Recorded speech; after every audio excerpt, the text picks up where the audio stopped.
Hey Waffle Gang, I do hope you are well. My name is Mark and today we're checking out some more Reddit stories, and if you do love a Reddit story, why not consider hitting that like, subscribe, maybe that notification bell too, and let's crack on with today's first story. Much love guys. Now, today's first story comes from Ariana Raven. There is some trigger warnings on it of suicidal ideation, so if you do want to skip the story, please feel free to do so. Timestamps are always down in the description and along the timeline below. Thank you. It's titled, My 32 Female Fiancé 28 Male Repeatedly Does Not Clean the House. Alright Reddit, buckle up because this will be a long one. I, 32 female, am engaged to my fiancé, 28 male, and we'd lived together for 2 years. Before that, we were off and on for about half a decade. I have been frustrated with him for a long time now, basically 1.5 years because of a myriad of issues, but it's coming to a peak. Basically, I work a full-time job that barely pays me well enough to support the both of us.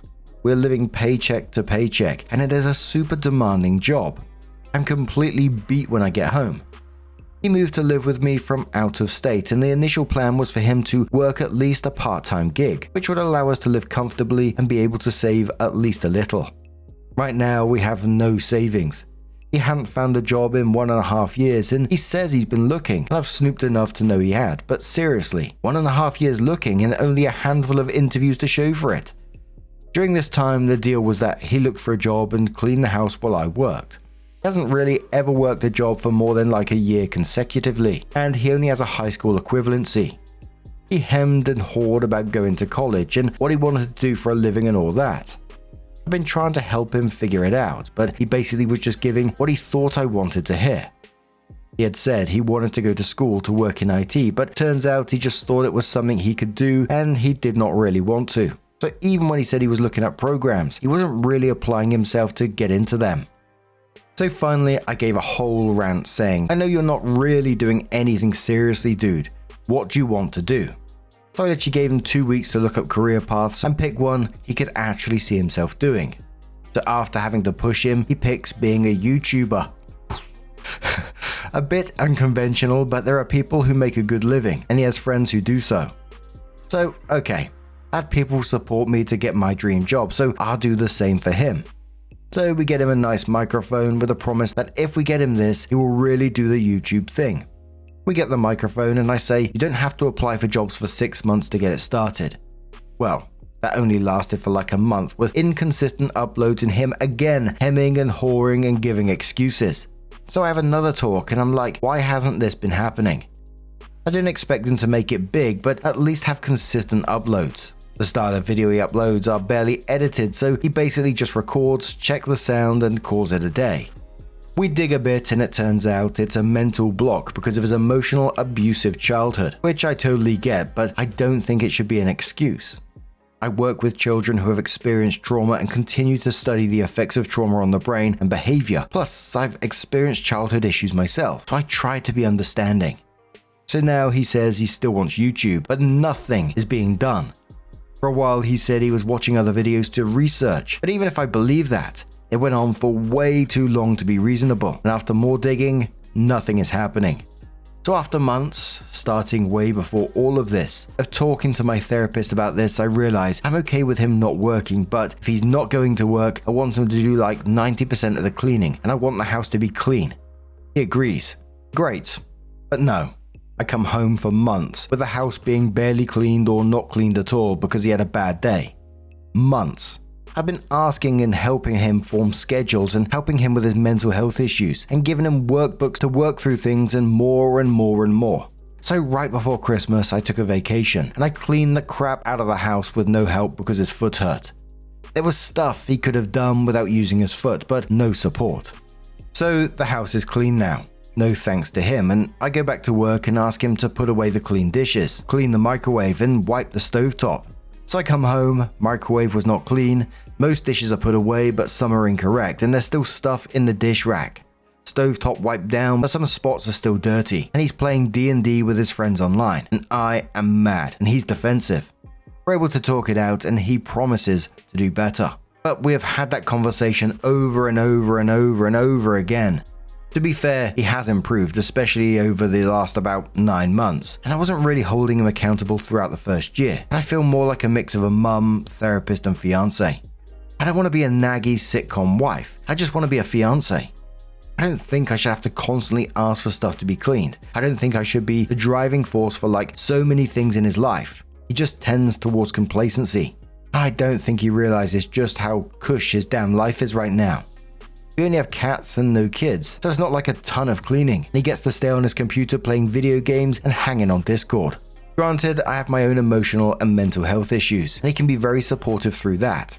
He helps a lot with my stuff, and I know I'm not always the easiest to live with, but like I don't think I'm being unreasonable. He has internet and food and a roof over his head. He has never paid a bill or even bought fucking groceries. He doesn't drive, so he literally just sits around all day.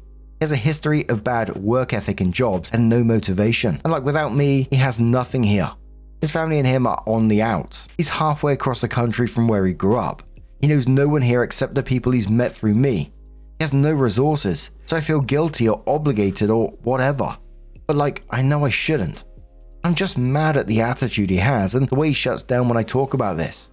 I know it's a trauma reaction, but still, I love him so much, but I'm getting so fed up. If anyone read this far, thank you. I think mostly I just needed to vent. I'd appreciate any advice on how to talk to him.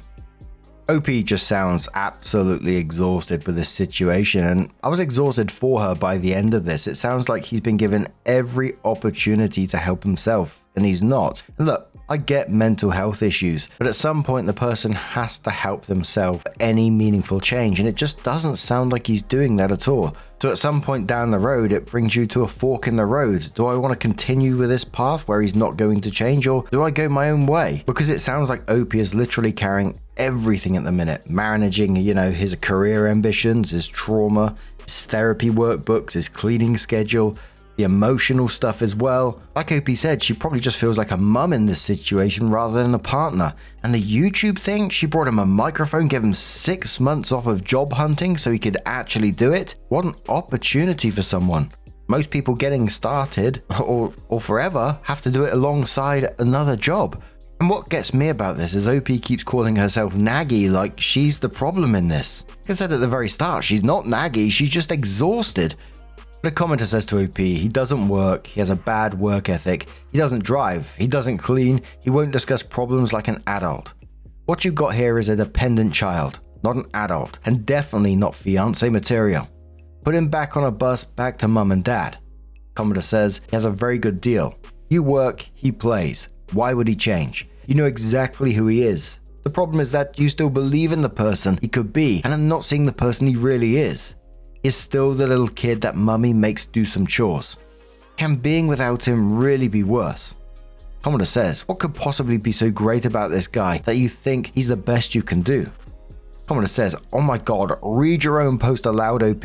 Record it and put it on YouTube too, lol. Let's break this down. You've been together for 2 years. For 1.5 of those years, you've been frustrated with him. Not cool to spend 75% of your relationship frustrated. Most people would call that a failed relationship and dip. He's never had a job for over a year. He hasn't had a job since living with you. When pressed to find a career choice, he said he wanted to be a YouTuber. For fuck's sake, what's wrong with working at a restaurant until his YouTube career kicked off? You financing his YouTube dreams is way more of a chance than anyone ever gets. Most people work and do YouTube as a side until it kicks off. You're just giving it to him like you're a millionaire, and he's just rubbing his hands together like, hee hee, jackpot, and you buy him equipment. He now barely uploads some very low-grade stuff about God knows what. The life of low-effort trophy boy, I guess. And he doesn't even clean or help around the house. And you put up with it all and buy him stuff. You were even going to finance his YouTube career, and now you do all the cleaning, and he's not going to change. Why would he? He's living the life and you're letting him. You're his mum and he's your extremely spoiled child. But mum, I want to be a YouTuber. I can't do my chores because I need to research and watch YouTube all day. You say, okay honey, that's fine. Here's some money for a new mic. Dude, come on. Wake up. Smell the exploitation. Aren't you embarrassed to be dating? In real life, you're just like his butler he doesn't pay. Someone like this. Kick him out and move on. So it was 2 years after that update that OP came back in and said, Hello lovely Reddit. So in January 2024, I now female 34 posted about my relationship with my then fiancé, now male 30. I don't remember exactly how long I left the post up, but it can't have been more than about a day. In that time, what felt like an avalanche of comments hit me. They all, literally every single one, told me to leave. I had one private message from someone who said they understood, but literally every other comment said leave. Some were funny, some were serious, some short, some long, some shared their own experiences, some shared excellent and specific advice. I was ready to hear none of it. In a panic, I deleted the post. I tried to forget it, but see, the thing is, Reddit emailed me every single time someone commented. Naturally, I couldn't resist and I read them all, but I ignored all the good people of Reddit and my friends in real life and my family, my therapist, and my own sound judgment. And I stayed. Why? Honestly, a few things. First and foremost, back then my self-esteem was not so good, and I was dealing with stress from a high-demand job and compounded by intermittent bouts of full major depression. Serious depression. Before this post, I'd already spent a month on sick leave from work because I was feeling acutely suicidal. Well, after the post, I had to take over 2 months off of work because of the same, and I truly hated myself a lot. My fiancé, let's call him Dominic, was all I believed I could get, and he did say the right things when I was feeling low. Of course, I had to specifically feed him lines beforehand so he would know what to say. And of course, if I didn't calm down or pep up fast enough, he would start to cry or shut down, and I would immediately snap into helper mode to help him. Yes, that's right. I was feeling suicidal and crying because I was afraid I would lose control and kill myself, and it was somehow my responsibility to keep Dominic stable. I'm sure that gives you all more insight into our dynamic. I was the adult, the fixer. He was essentially my child, my project, which leads me to the second reason I stayed. I said in my original post he has no one but me. Some Discord friends sure, but none he felt comfortable opening up to, by his own admission. He moved across states to live with me. He cut off his family because they stopped enabling him. This is not how he or I framed it at the time, but that's what happened. His one cousin he was close to had died. His support system was me, just me. He did eventually, after months of me hounding him, get some food stamps and Medicare insurance. So obviously, problem solved. I had an extra couple of $100 to add to the household budget. Just kidding. Without me, he lost his housing, his sense of purpose, his food, his entertainment, his planned future, everything. I stayed because I felt it would be my fault if this person ended up homeless. I promised him once I would never let him be homeless again. I'd mentioned earlier his family stopped enabling him. That's how he ended up homeless the first time. Was that a bright red flag? Yes. Did I see it as such? Yes. Did I then turn it into a romantic thing because he told me he thought of me on those cold nights? Foolishly, yes. Third reason, I'm a stubborn thing and have attachment issues. Dominic and I have known each other since 2018. We met online gaming and he glamped onto me. I was in the middle of my worst depressive episode to date at the time, isolated, unemployed, and desperate for connection. Worked in his favor, didn't it? Well, I dumped him in early 2019, and I foolishly wished him a happy birthday, and suddenly without realizing how, we are back together by the end of 2019. So yay, I guess. He even came out to visit me for the first time. We actually had a lot of fun. He was working then, and I soon found a job to introduce myself to society and learn how to be a person again. Then he quit his job. He quit by just not showing up to work anymore and without another job lined up. I begged him to find another job before quitting this one. He said he would. He didn't. So with $0 saved and me only just working my way out of a depressive episode, guess who suddenly is supporting 2 people in 2 different states in 2 different houses on a single just above minimum wage salary? Is that possible? No, it is not. Eventually, I managed to work up the guts to dump him. Lo and behold, I got better. Depression ended for the time being, job stable. Better than that, I managed to work myself up into a much, much better but extraordinarily high pressure job. High pressure and emotional taxing. It's almost Christmas 2021 now, and guess who calls me? If you guessed Dominic, boy, are you right. He says he missed me. I say I missed him. He says he has a job. I say so do I. I say, hey, let's take this slow. He says nothing. He ghosts me into after New Year's, and let me tell you, my anxious, ambivalent attachment went buck wild. When he hit me up again, I said I was all in. Fool. But well, that is what happened. Then, and this is the worst part, in late January 2022, Dominic tells me, OP, I should move out there and we should live together. I I was high on that early relationship butterflies feeling, and fool that I was, I said, brilliant idea. So mid-February 2022, Dominic moves to my state with no job lined up, of course, and thus past the events detailed in my original post. After that post, I doubled down. I say, let me help you. I tried everything I could think of to make him clean the freaking apartment. He did a bit. He'd clean the toilet bowl, but not the seat or the outside of the bowl. He'd load or run the dishwasher and leave it full for days or weeks. He would seldom, if ever, do a freaking thing unless I begged, cajoled, or screamed. I asked everyone for advice on how to motivate him.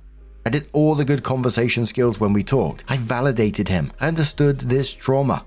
I signed him up for therapy, blah blah blah. Sometimes stuff happened, but overall, no change. Nothing.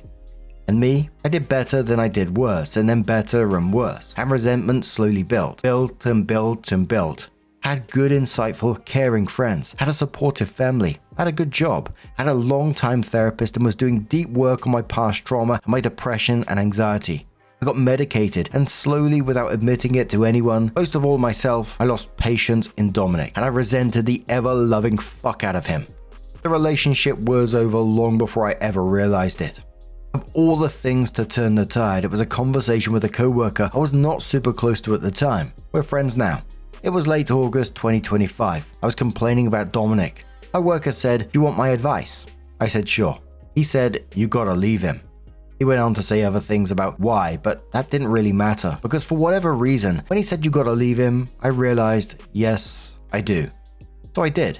It was hard. I cried, Dominic cried. I gave him the bag I packed him and put him in an Uber to the local homeless shelter. The next day, I bought him a ticket back home to his family. He reached out to them when he realized I was done. He hadn't talked to them in over a year, but he found a place to stay. When I heard this, I cried for literally an hour straight at my desk at work. I cried and my amazing co-workers and friends talked me down.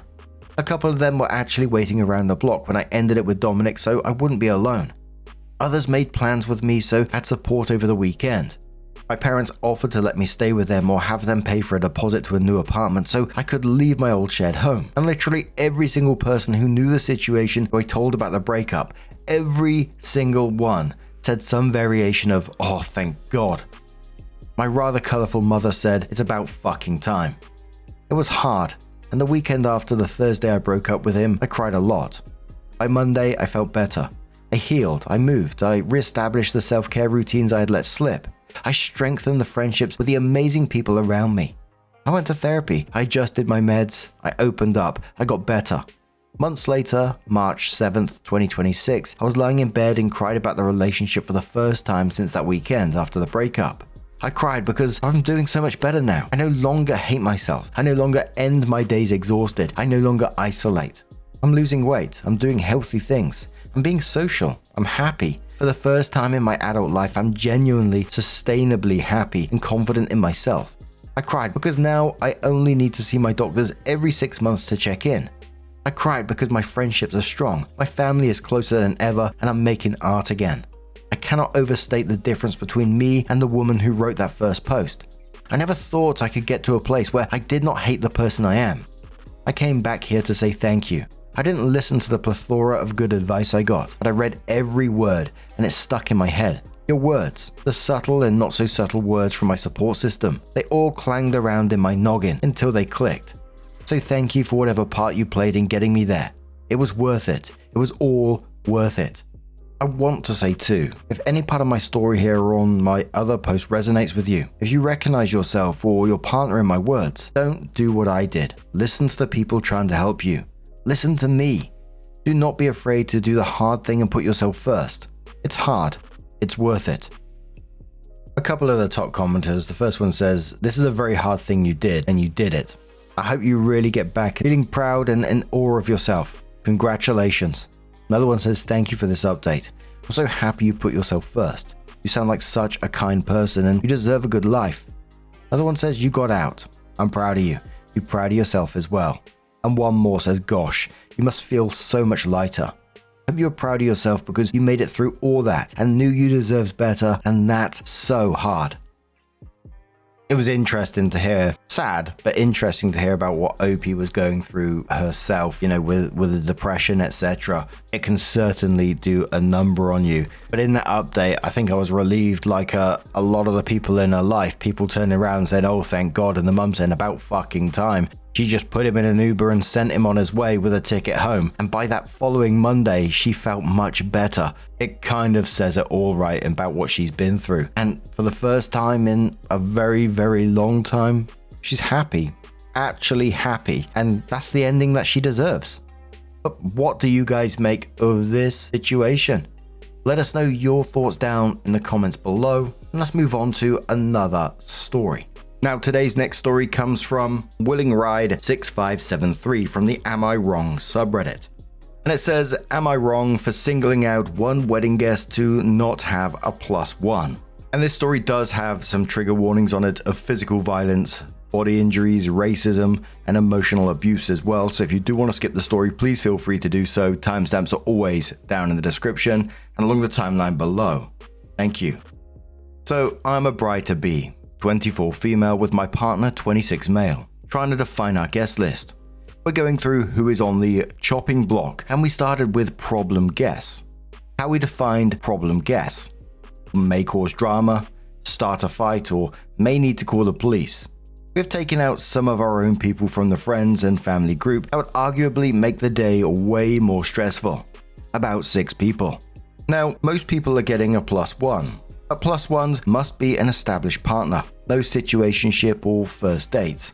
Now, one of my best friends, 25 male, is in an abusive relationship. She has beaten him. She has brought him to a sundown town where he got chased just cause there's a bar I want to check out. He has abandoned so many of his hobbies for this woman. I absolutely despise this woman. I refuse to meet her. We've staged multiple interventions over the years where cops were called because she was getting violent. He always justifies it by saying it's because of law school stress, which I do not buy. At this point, I can't break up with her for him. The friend group stays there for him, but he keeps going back. We sent out the RSVPs, and we did not give him the option of a +1 because I do not want her at my wedding, but I do want him there. He's been with me through so many life events. He asked around and found out that he's the only one without the option to bring a +1. I explained my reasoning that only established significant others are allowed, and as he already knows, I hate her. He wants me to give her a chance. Firstly, no. Secondly, even less at my wedding. He says I'm singling out him for not letting him celebrate my day of love, while he'll be singled out for not having his love. My partner is on my side. Most of the wedding party is on my side, but 4 are saying we should have let him fill her name in so he has the option, and then refuse since we can veto him. By removing his ability, we took away his agency like his girlfriend is doing. Am I going crazy? Am I in the wrong? If you have questions, I'll answer in the comments because the post is already long and I'm sleep deprived. Now, this whole thing is pretty wild, but I found the first paragraph wild in itself, that they started making a list on who's on the chopping block, and they started with problem guests. That, you know, it's so bad that you have to make a list of problem guests to begin with. And one of the defining filters on this list is that you may need to call the police on them. Holy shit. As for not inviting the girlfriend in this, absolutely, why would you want an abusive person at your wedding? You just simply wouldn't. I guess the issue is, you know, if you don't give him a +1 of some sort, are you going to push him further towards her by doing this? Which is a huge worry in itself. And there was a part of this that I wasn't sure about, so I had to Google it, and it turned out it's fucking terrifying. There was mentions of a sundown town, which personally I've never heard of myself, but what it said is that it's a place that historically excluded non-white people. It says especially black people after dark, often through threats, violence, or local rules. The name comes from the idea that certain people had to be out of town by sundown or risk serious harm, which makes the story even more fucking terrifying because she took him to a place where he got chased and he was likely targeted because of his race, and she knowingly brought him somewhere unsafe like that, which is just incredibly sad, scary, and fucked up. But a commenter says, you're not wrong for not wanting her there. But I suggest he gets a +1 option that you specify can't be her. No need to beat around the bush. Just tell him you don't want her there because of what she's done to him. Then it's up to him if he wants to skip your wedding because of it. I think the problem with that is, if you was to do that and this girlfriend saw him taking another +1, she's likely to flip her lid again, right? It's just a minefield. OP did respond saying he doesn't even want to bring a +1. He doesn't even want to bring her. He's upset that I didn't put the +1 option so I could take the fall for not inviting her. Like he wanted 1, he sends back an invite with her on it. 2, I say no. 3, he's not the bad guy, and he doesn't get into a fight because he did his best. But I don't want to dance around my hatred for her. I don't understand why him and the 4 people, mum, 1 bridesmaid, 2 groomsmen. How do I win? I don't think that's the best word, but essentially. A downvoted commenter said, yeah, no thanks to this wedding. High control much. Don't invite whoever you don't want to, but if a friend of mine tried to control me like this, I'd already been out the door. No invite necessary, period. OP replies saying he landed in the hospital with a broken rib because of her. It's helped me through so many milestones, but I don't want to manage a freak show. I get that I may be a bridezilla on being picky for who attends and who doesn't, but how is this me controlling his life? Commenter says, report her abuse to a law school. Mandatory reporting, and they can require therapy for her to continue. Criminal record equals no law license. OP responds saying, we've tried that. Unfortunately, he has defended her actions so much to say we are lying about this. There is an investigation though. It's been about a year and no news. OP then gives an example on bringing someone to the wedding as a first date and then says, we've had issues in the past where at one of my bridesmaids' weddings, a friend brought a first date.